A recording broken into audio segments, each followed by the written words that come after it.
Pandian stores சீரியலோட upcoming episode என்னென்னு பார்க்கலாம். இங்கே பாண்டியன் தன்னுடைய முடிவை வீட்டில் உள்ள எல்லாரும் முன்னாடி சொன்னதால் மீனா, ராஜி, இங்கே செந்தில்னு எல்லாம் ரொம்ப சந்தோஷத்தில் இருக்காங்க. ஆனால் மயில் மனசு வேதனையில் உடனே இந்த விஷயத்த அம்மா கிட்ட சொல்லியே ஆகணும் அப்படின்னு சொல்லிட்டு ரூம்குள்ளே போய் எப்பயும் போல் பாக்கியத்துக்கு கால் பண்ணுறாங்க. வீட்டில் வேலை பார்த்துட்டு இருந்த பாக்கியம், என்ன இந்த மயில் வீட்டு வேலை எதையும் செய்யாமல் காலங்காத்தால் எனக்கு கால் பண்ணிட்டு இருக்கா, மாப்பிள்ளைய வேலைக்கு அனுப்புகிற நேரம் எனக்கு எதுக்கு கால் பண்ணிட்டு இருக்கா அப்படின்னு சொல்லிட்டு என்ன அவசரமோ தெரியலையே அப்படின்னு காலை அட்டன் பண்ண பாக்கியத்துக்கிட்ட ரொம்ப வருத்தத்தில் இருந்த மயில் புலம்ப ஆரம்பிக்கிறாங்க. அம்மா, பாண்டியன் மாமா எனக்கு என்ன சொன்னாரோ தெரியுமா, நாங்கள் 2 பேரும் தான் வெளியூருக்கு போய் சுற்றி பார்க்க போகிறோன்னு ஆசையாக இருந்தேன். ஆனால் திடீர்னு பாண்டியன் மாமா அவரோட மனசை மாற்றிக்கிட்டு வீட்டில் இருக்க 3 ஜோடிங்களும் ஒன்றா சேர்ந்தே போயிட்டு வாங்க, அதுக்குண்டான எல்லா பணத்தையும் நானே கொடுத்துட்றேன் அப்படின்னு சொல்லிட்டாருமா. அதுவும் கூட ராஜி, மீனான்னு எல்லாரும் வராங்கன்னு சொன்ன உடனே எனக்கு அப்படியே ரொம்ப கஷ்டமாயிருச்சு. மாமா கிட்ட எதுவும் பேச முடியல. என் வீட்டுக்காரராவது ஏதாவது சொல்லுவாருன்னு பார்த்தா மாமா எடுத்த முடிவில் என் வீட்டுக்காரரு ரொம்ப சந்தோஷப்பட்டுட்டு இருக்காரு. என் தம்பிங்களும் வராங்க, மீனா, ராஜினி எல்லாருமே வெளியூருக்கு போகிறோம் அப்படின்னு ரொம்ப சந்தோஷப்படுறாருமா. புதுசாக கல்யாணமான எங்களுக்கு கொடுக்க வேண்டிய முக்கியத்துவத்தை இந்த வீட்டில் யாருமே தரமாட்டிக்கிறாங்க. என் மனசில் இருக்கிறது என்னன்னு கூட யாரும் கேட்டு தெரிஞ்சுக்க மாட்டேங்கிறாங்க. உன் மாப்பிள்ளையும் அப்படிதாம்மா இருக்காரு. வர வர இந்த வீட்டில் இருக்க எனக்கு சுத்தமாக பிடிக்கவே இல்லை. யாரும் என் பேச்சை கேட்கவும் மாட்டேங்கிறாங்க. இந்த வீட்டோட மூத்த மருமகன்ற மரியாதைன்னு கூட கொடுக்க மாட்டேங்கிறாங்கம்மா. ராஜியும் மீனாவும் ஏற்கனவே என்கிட்ட பேசவே மாட்டாங்க. அங்கே வெளியூருக்கு வந்தால் மட்டும் என்னை சிரித்து பேசுவாமா போகிறாங்க. நான் எப்பயும் போல் அங்கே போய் தனியாக இருக்க போகிறேன் அப்படின்னு சொல்கிறாங்க. இதை கேட்ட பாக்கியம், என்னடி சொல்கிற, உன் மாமனார் எதுக்காக இப்படி ஒரு முடிவெடுத்தாரு? நான் தான் அன்னைக்கு வந்து படித்து சொல்லிட்டு வந்தேனே, புதுசாக கல்யாணமானவங்கள சீக்கிரமாக வெளியூர் அனுப்பி வைங்கன்னு. ஏற்கனவே கல்யாணமானவங்கள உங்கள் கூட எதுக்கடி அனுப்பணும்? அதுக்கு தான் அப்போவே சொன்னேன், நாங்களே ட்ராவல்ஸை புக் பண்ணி 2 பேரையும் வெளியூருக்கு அனுப்பி வைக்கிறோன்னு. அதுக்கும் உன் மாமனார் அதெல்லாம் வேண்டாம், நாங்களே பார்த்துக்கிறோம், எங்ககிட்ட இல்லாத பணமானு அவ்வளோ பேச்சு பேசினாரு. இப்போ என்ன இப்படி முடிவெடுத்திருக்காரு? இந்த ஒரு வாய்ப்பை நீ பயன்படுத்திக்கிட்டு உன் புருஷனை நீ கைக்குள்ளே போட்டுக்கிட்டா சீக்கிரமாகவே அந்த குடும்பத்தை பிரித்து நீ அந்த வீட்டோட மூத்த மருமகளோட அதிகாரத்தோடு இருக்கலான்னு நான் பார்த்தா அங்கே நம்ம நினைக்கிறது எதுவுமே நடக்காது போலையே மயிலு. ஏற்கனவே இந்த மீனா நிறைய படித்து கவர்மெண்ட் வேலை பார்த்து கை நிறைய சம்பாதிக்கிறா. அது இல்லாமல் இந்த ராஜி வேற பெரிய பணக்கார வீட்டு பொண்ணு, கோமதியோட சொந்த அண்ணன் பொண்ணாச்சே. அது மட்டும் இல்லை, காலேஜில் போய் நல்லா படிக்க வேற செய்கிறா. இப்படி இருக்கும்போது உனக்குன்னு படிப்பறிவும் இல்லை, பணபலமும் இல்லை. அதனால் ஏதாவது நீ இப்படி செஞ்சாதான் உண்டுன்னு நான் நினச்சேன். ஆனால் எதுவுமே செய்ய முடியாத நிலைமைக்கும் மாமனார் கொண்டு வந்து விட்டுட்டாரு. என்னால் முடிஞ்ச அளவுக்கு அங்கே வந்து பேசி பார்த்துட்டேன். அவங்க இப்படி முடிவெடுத்ததுக்கு அப்புறமா என்னால் மட்டும் என்ன மயிலும் செய்ய முடியும்? உன் புருஷனாவது உனக்கு சப்போர்ட்டாக இருக்கணும்.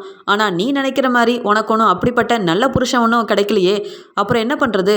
அவங்க சொல்கிற பேச்சை கேட்டுக்கிட்டு நீ பாட்டுக்கு எல்லார் கூடயும் சேர்ந்து ஊர் சுற்றி பார்த்துட்டு வர வேண்டியதான். ஏன் இப்படி சொல்கிறேன்னா, உன் கல்யாணத்தை நடத்தி வைக்க 1 இல்லை 2 இல்லை 1000 பொய்ய சொல்லியிருக்கேன். அந்த விஷயம் உங்கள் வீட்டில் தெரிஞ்சாவே பெரிய பிரச்சனையாயிரும்.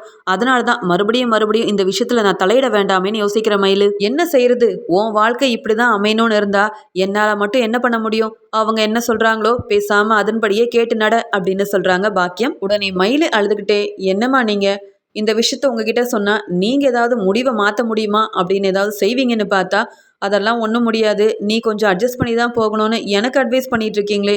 அப்போ உங்களாலையும் எதுவும் செய்ய முடியாது. என் வீட்டுக்காரர் எதுவும் செய்ய தயாராகவே இல்லை. யாருமே என் மனசை புரிஞ்சிக்க மாட்டேங்கிறாங்கம்மா. நான் இப்படிப்பட்ட இடத்துல கல்யாணம் ஆனதுக்கு பேசாமல் நம்ம வீட்லேயே நான் உங்கள் கூட சந்தோஷமாகவே வாழ்ந்திருப்பேன் அப்படின்னு சொல்கிறாங்க மயில். அதுக்கு பாக்கியம், ஆமாடி மயில், எனக்கு 2 பொண்ணுங்க. அப்படியே உன்னை கல்யாணம் முடிக்காமல் வச்சுருந்தா உன் தங்கச்சி என்ன அப்படியே இருந்துட முடியுமா? நீ கல்யாணமாகி போனாதானடி உன் தங்கச்சிக்கு ஒரு வழியை நான் திறந்து வைக்க முடியும். அதனால தான் உனக்கு பொய் சொல்லியாவது கல்யாணத்தை பண்ணி வச்சுருக்கேன். ஏதோ ஒரு நல்ல குடும்பத்தில் வாக்கப்பட்டு போயிருக்க, அவங்க சொல் பேச்சை கேட்டு நட. இதை பற்றி மறுபடியும் நீ யோசிக்காத, உடம்பு முடியாமல் போயிருண்டி, பார்த்து இரு அப்படின்னு சொல்கிறாங்க. இங்கே மயில் ஃபோனை வச்ச உடனே எங்கள் அம்மாவாவது வீட்டுக்கு வந்து இங்கே எனக்காக சப்போர்ட் பண்ணி மாமாக்கிட்டேயும் அத்தைக்கிட்டேயும் பேசுவாங்கன்னு பார்த்தா அம்மாவும் நீ தான் பொறுமையாக போகணும், நீ எல்லாருக்கூடையும் சேர்ந்தே வெளியூர் போயிட்டு வான்னு சொல்கிறாங்க. இன்னொரு பக்கம் பாண்டியன் மாமா கிட்ட நம்ம என்ன சொல்லி புரிய வைக்கணும்னு நினச்சாலும் அவர் எடுத்த முடிவை கண்டிப்பாக மாற்றிக்கவே மாட்டார் அப்படின்னு யோசனை பண்ணி ரொம்பவே வருத்தப்பட்டு இருக்காங்க மயில். அப்புறம் கடைக்கு போன பாண்டியன் இந்த விஷயத்த ரொம்ப சந்தோஷமாக குமரேசன் சித்தப்பா கிட்ட சொல்ல, இப்போ தான் பாண்டியா ஒரு அப்பாவாக இருந்து நீ நல்ல முடிவெல்லாம் எடுத்திருக்க. எல்லா பசங்களையும் ஒன்றா நினைக்கிற, ஒன்றை மாதிரி நல்ல குணம் வேறு யாருக்கு தான் வரும்? என்னதான் கதிரும் செந்திலும் உன் பேச்சை மீறி கல்யாணத்தை பண்ணிட்டு வந்தாலும் உன் வீட்டுக்கு வந்த மருமக 2 பேருமே சொக்க தங்கம் தானே. அதனால நீ சந்தோஷமா அவங்கள வெளியூருக்கு அனுப்பி வை அப்படின்னு பேசிட்டு இருக்கும்போது அங்கே வந்த பழனி, ஆமா மச்சான், நீங்கள் திடீர்னு இப்படி உங்கள் முடிவை மாற்றுவீங்கன்னு நான் எதிர்பார்க்கவே இல்லை. எப்பயுமே சரவணனுக்கும் மயிலுக்கும் தானே இங்கே சப்போர்ட் பண்ணி பேசுவீங்க.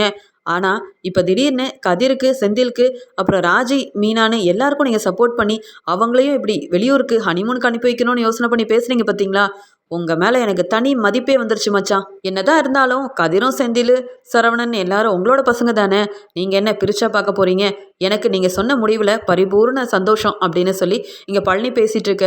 அதுக்கு உடனே பாண்டியன், சரி போதும் பழனி, அதான் என் முடிவை மாற்றி சொல்லிட்டேன்ல. என் பசங்க சந்தோஷமாக இருந்தால் எனக்கு அதுவே போதும். கடைக்கு வரதே லேட்டு.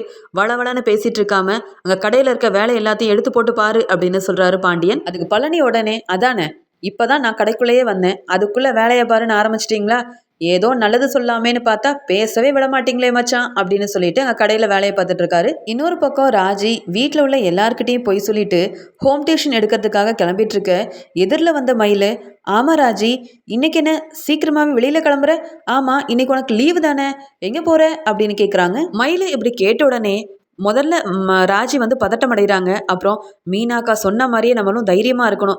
மயிலக்கா என்ன கேள்வி கேட்டாலும் அவங்களுக்கு தெளிவாக பதில் சொல்லி அவங்க இனி நம்ம வழியில் வராதபடி பண்ணணும் அப்படின்னு நினச்ச ராஜி, என்ன மயிலக்கா அதுக்குள்ளே மறந்து போச்சா?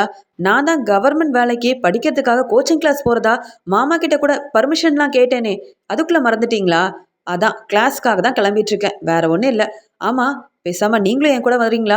நம்ம 2 பேரும் ஒன்றாவே போய் கோச்சிங் கிளாஸில் படிக்கலாமா? நான் தனியாக போயிட்டு வரேன்க்கா, நீங்களும் என் கூட கோச்சிங் கிளாஸ்க்கு வந்தால் 2 பேரும் சந்தோஷமாக போயிட்டு வரலாம். அது மட்டும் இல்லை, வாரத்தில் 2 நாள் தானே, வீட்டு வேலையெல்லாம் அத்தை பார்த்துப்பாங்க. என் கூட வரீங்களாக்கா அப்படின்னு சொல்லி கேட்குறாங்க ராஜி. உடனே மயில் ரொம்ப ஷாக் ஆகிட்டு, என்னது நான் கோச்சிங் கிளாஸ்க்கு வரணுமா? இவகிட்ட தெரியாமல் கேட்டுட்டேன், எங்கே போகிறேன்னு கேட்டது பெரிய தப்பாக போச்சே. என்னையும் அவ கூடயே கோச்சிங் கிளாஸில் வந்து படிக்க சொல்கிறா. நானே படிக்காதவ, மண்டையில் படிப்புன்னு ஒன்றுமே ஏறாது, இவ கூட போய் நான் என்ன பண்ணுறது? எப்படியாவது இந்த ராஜியை சமாளிக்கணுமே அப்படின்னு நினச்சிட்டு அடுப்பில் பால் வச்சுட்டு வந்த ராஜி, பொங்கிரும். அது மட்டும் இல்லை, நீ எங்கேயோ கிளம்புற மாதிரி இருந்தது, அதான் எங்கே போகிறேன்னு கேட்டேன். அதுக்காக அத்தை வீட்டு வேலையெல்லாம் பார்த்துப்பாங்கன்னு அப்படியே விட்டுட்டு என்னால் உன்ன மாதிரிலாம் வர முடியாதுல்ல. நான் இந்த வீட்டோட மூத்த மருமக, பொறுப்பாக தானே நடந்துக்க முடியும். நான் படிக்க வேண்டியதெல்லாம் படிச்சிட்டேன் ராஜி. அது மட்டும் இல்லை, நான் வேலைக்கு போகணும்னு ஆசைப்பட்டிருந்தா படித்த உடனே வேலைக்கு உண்டான ஏற்பாடெல்லாம் செஞ்சுருப்பேனே. வீட்டுக்குள்ள உங்கள் எல்லாருக்கும் தேவையானதெல்லாம் செஞ்சு கொடுத்து பொறுப்பாக இருக்கணுன்றது தான் என்னுடைய ஆசையாக இருக்குது. நீ வேணா போயிட்டு வா, நான் வீட்டை பத்திரமா பார்த்துக்கிறேன். நீ கிளம்பு ராஜி, ரொம்ப லேட் ஆகுதுல அப்படின்னு சொல்லி அங்கே நின்றுட்டு இருந்த ராஜியை ஒரு வழியாக பேசி அங்கே அனுப்பிடுறாங்க. அது மட்டும் இல்லாமல் பயத்தில் கிச்சனுக்கு போன மயில், நல்ல வேலை இந்த ராஜியை ஒரு வழியாக பேசி சமாளித்து அனுப்பிட்டோம். இனி அந்த பொண்ணு ராஜி எங்கே போகிறா எங்கே வரான்னு நம்ம கேட்கவே கூடாது. அப்படி கேட்டா உடனே வாங்கக்கா கோச்சிங் கிளாஸ் போலான்னு என்னையும் கூட்டிட்டு போய் சேர்த்து விட்டாலும் சேர்த்து விட்டுருவா. ராஜி கிட்ட நம்ம கொஞ்சம் உஷாரா தான் இருக்கணும் அப்படின்னு சொல்லி மயில நினைக்கிறாங்க.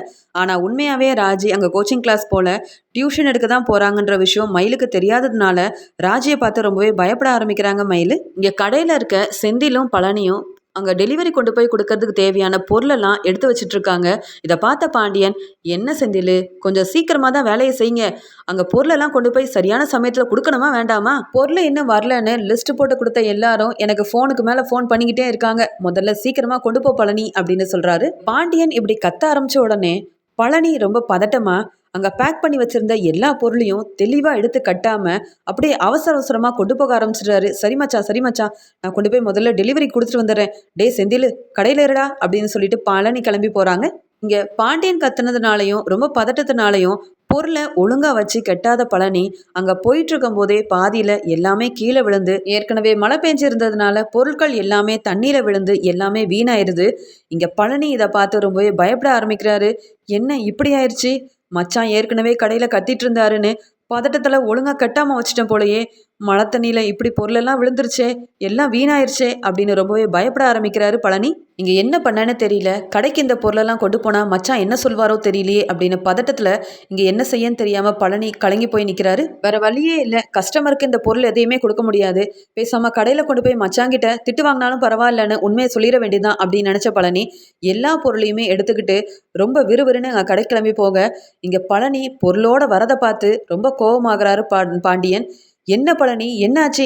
பொருளெல்லாம் கொட்டி போய் கிடக்குது, இப்படிதான் நீ கொண்டு போவியா? அங்க டெலிவரிக்கு கொண்டு போகும்போது எல்லாத்தையும் சரியா வச்சு கெட்டி கொண்டு போகணும்னு உனக்கு அறிவே இல்லையா?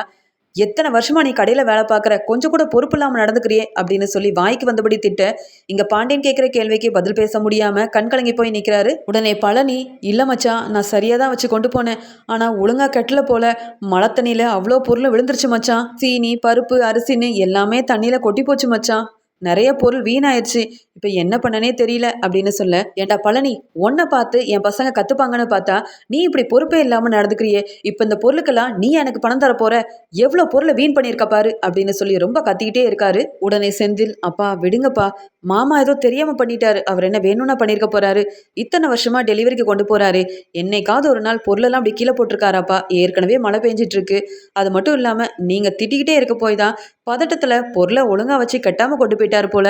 இதுல மாமாவோட தப்பு பாதி இருந்தாலும் நீங்களும் கொஞ்சம் பொறுமையா இருந்திருந்தா இப்படி நடந்திருக்க வாய்ப்பே இருந்திருக்காதுப்பா அப்படின்னு செந்தில் மெதுவா பாண்டியனுக்கு புரிய வைக்க பாக்குறாரு. ஆனாலும் பாண்டியன், செந்தில், நீ என்ன உன் மாமாவுக்கு சப்போர்ட் பண்றியா? அவனால எனக்கு பணம் போச்சு, பொருள் போச்சுன்னு நான் கத்திட்டு இருக்கேன், நீ என்னடா சப்போர்ட் பண்ணிட்டு இருக்க? போய் உன் வேலையை பாரு அப்படின்னு சொல்லிடுறாரு. அப்புறம் பாண்டியன் கோவமா, இனி நீங்க யாரும் கடையில வேலை செய்ய வேண்டாம், எல்லா வேலையும் நானே பாத்துக்கிறேன், கடையவும் பாத்துக்கிறேன், டெலிவரியும் நானும் கொண்டு போய் பாத்துக்கிறேன், உங்களை போய் நம்பினதுக்கு நான் தாண்டா அவமானப்பட்டு நிற்கிறேன் அப்படின்னு சொல்லி அந்த கஸ்டமர் கிட்ட சீக்கிரமாகவே பொருளை கொண்டு வந்து சேர்த்துருவோம், கொஞ்சம் மழை வந்துட்டு இருக்கிறதுனால தான் டிலே ஆகிட்டுருக்கு அப்படின்னு சொல்லி சமாளிக்கிறாரு பாண்டியன்.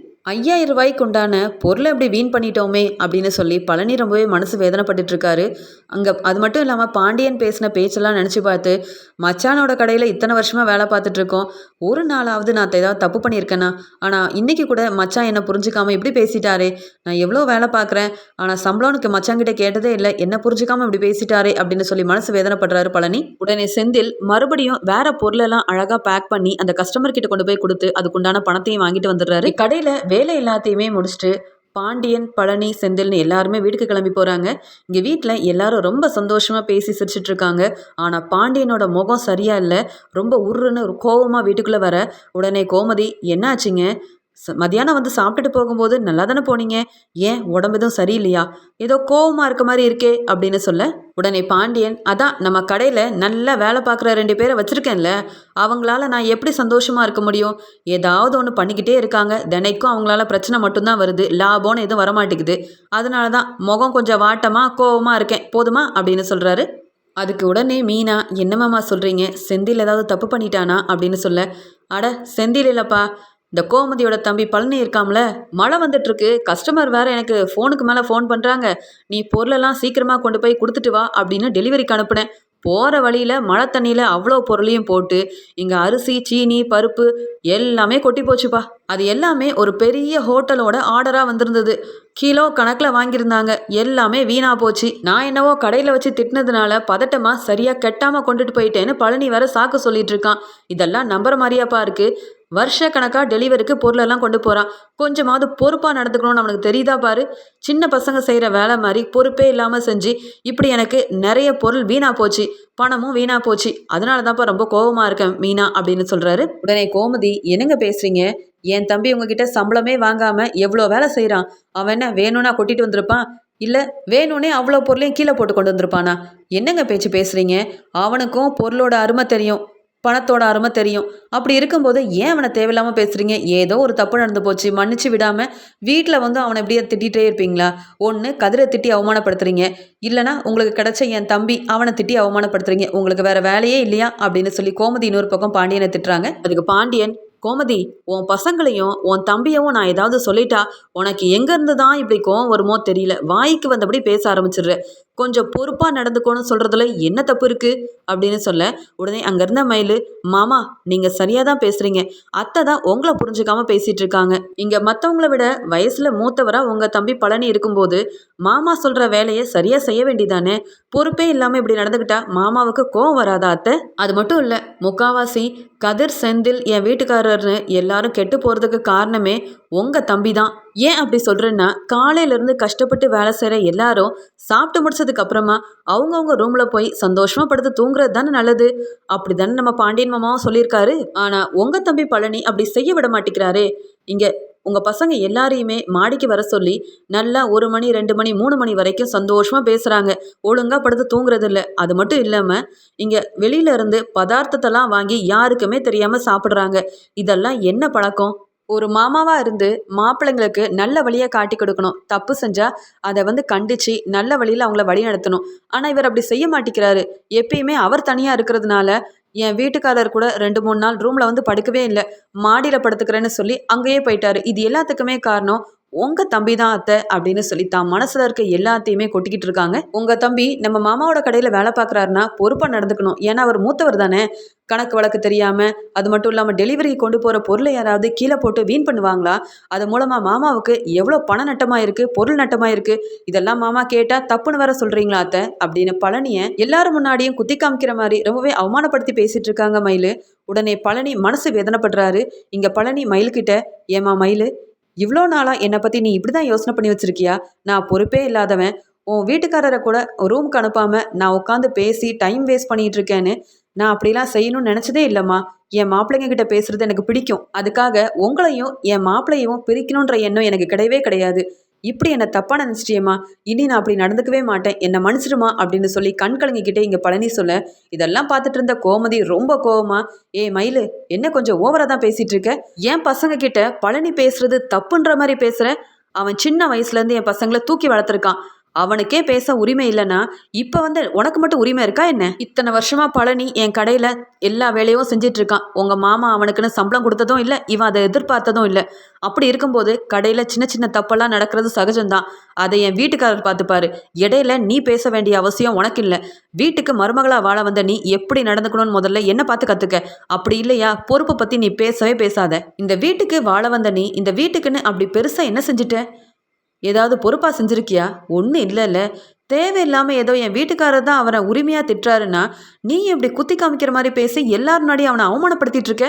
இதுக்கு மேலே என் தம்பியை கை நீட்டி பேசுகிற வேலை வச்சுக்கிட்ட ஒரு அக்காவாக இருந்து நான் பார்த்துட்டு சும்மா இருக்க மாட்டேன். ஒழுங்கா போயிரு, இல்லைனா என் கை உன்னை பதம் பார்த்துரும் அப்படின்னு சொல்கிறாங்க. உடனே மயிலு கோமதியை சமாளிக்கிற மாதிரி, அத்தை நான் அவரை தப்பாலாம் சொல்லலத்தை, என் மனசில் பட்டதை தான் சொன்னேன் அப்படின்னு சொல்கிறாங்க. அதுக்கு கோமதி, போதும் போதும், நீ சொன்ன வரைக்கும் போதும். உன் மனசில் பட்டதை எப்போ சொல்லணும் எப்படி சொல்லணும்னு உனக்கு கொஞ்சம் கூட தெரியாதுல்ல. எங்கே எப்படி பேசணும்னு தெரியாத உன்கிட்டலாம் பேச வேண்டிய அவசியம் எனக்கு இல்லை. என் பசங்களோட தாய் மாமனாக இருக்கிற அவன் எல்லா உரிமையும் எடுத்துக்க தான் செய்வான். அது உனக்கு பிடிக்கலன்னா அமைதியாக இரு. அதை விட்டுட்டு குத்தி காமிக்கிற மாதிரிலாம் பேசாத. எப்போ பார்த்தாலும் என் வீட்டுக்காரர்கிட்ட நல்ல பேர் வாங்கணுன்றதுக்காக வீட்டில் இருக்க யாரையாவது அவர்கிட்ட போட்டு கொடுத்து பெரிய பிரச்சனையை உண்டு பண்ணுற. அப்படி இல்லைன்னா யார் மனசையாவது காயப்படுத்திக்கிட்டே இருக்க. இதை தவிர உனக்கு வேறு எதுவுமே தெரியாதா மயிலு? இனியாவது புரிஞ்சு நடந்துக்க, பொறுப்பாக நடந்துக்க. தேவையில்லாமல் என் தம்பியை விரல் நீட்டி பேசுறது இல்லை பொறுப்பை பற்றி பேசுறதுன்னு தேவையில்லாமல் பிரச்சனை இழுத்த பார்த்துட்டு சும்மா இருக்க மாட்டேன். உனக்கு என் தம்பியை பிடிக்கலன்னா பேசாமல் ரூம்லேயே உட்காந்துக்கோ. அதுக்காக அவனை அவமானப்படுத்துறதெல்லாம் பார்த்துட்டு அவனோட அக்கா நான் சும்மா இருக்க மாட்டேன். புரியுதா மயிலு? வீட்டுக்கு வாழ வந்த நீ கொஞ்சம் மூத்த மருமகளா ஒழுங்கா நடந்துக்க அப்படின்னு கோமதி இங்க மயிலை வெளுத்துவாங்க. மயில் பதில் பேச முடியாம, நான் அப்படி என்ன சொல்லிட்டேன்? என் மனசுல இருக்கிறத சொன்னேன், இதுல என்ன தப்பு இருக்கு? இப்படி கோமதியத்தை எல்லாரும் முன்னாடி என்ன திட்டாங்களே அப்படின்னு அழுதுகிட்டே ரூம்குள்ள போயிடுறாங்க. மயில் பேசின பேச்சால பழனி ரொம்பவே வருத்தப்படுறாரு. அப்புறம் செந்தில், சரவணன், கதிர்னு எல்லாரையும் பார்த்து பழனி, டேய் மாப்பிள்ளைங்களா, மன்னிச்சுக்கங்கடா, உங்களுக்கு கல்யாணம் ஆயிடுச்சு. இனி நான் உங்ககிட்ட பேசி சிரிக்கிறதோ இல்லை உங்களை என்கிட்ட கூப்பிட்டு பேச வைக்கிறதோ இது எல்லாமே தப்புன்னு மயில் பேசுனதன் மூலமாக புரிஞ்சுக்கிட்டேன். இனி நான் கொஞ்சம் தள்ளியே இருந்துக்கிறேன் அப்படின்னு சொல்லி கண் கலங்குறாரு. இதை பார்த்த கோமதி, டேய் உனக்கில்லாத உரிமை அவளுக்கு வந்துருச்சாடா? அவ இப்ப வந்தவ என்ன ஏதுன்னு புரியாம பேசுறா. அதுக்காக நீயும் புரிஞ்சிக்காம அவ பேசுனதெல்லாம் நினைச்சுக்கிட்டு கண் கலங்கி போயிருக்க. அவள்லாம் ஒரு ஆளுன்னு நாங்க உனக்கு இருக்கும்போது நீ எதுக்கும் கவலைப்படாத. மாமா உன்னை உரிமையா திட்டுறாருன்னா அதை நான் எதுவும் சொல்ல மாட்டேன். ஆனா வந்தவ போறவெல்லாம் உன்னை பேசுறதுக்கு நான் விட்டுருவேனா? உன்னை யாருக்கும் நான் அப்படி விட்டு கொடுத்துருவேனா? நான் உன்னோட அக்காடா அப்படின்னு சொல்றாங்க. இங்க பாண்டியனும் மயில் இப்படி திடீர்னு பேசுனதெல்லாம் பார்த்து ரொம்பவே வருத்தப்படுறாரு. பாவம் பழனி என்னாலதான் இப்படி கண் கலங்கி போய் இருக்கான். ஏதோ பழனி தெரியாம தப்பு பண்ணிட்டானேன்ற கோவத்துல கடையில வச்சு திட்டினது மட்டும் இல்லாம வீட்டுல எல்லாரும் முன்னாடியே சொன்னது என்னுடைய தப்பு தான் அப்படின்னு தன்னுடைய தவற உணர்றாரு பாண்டியன்.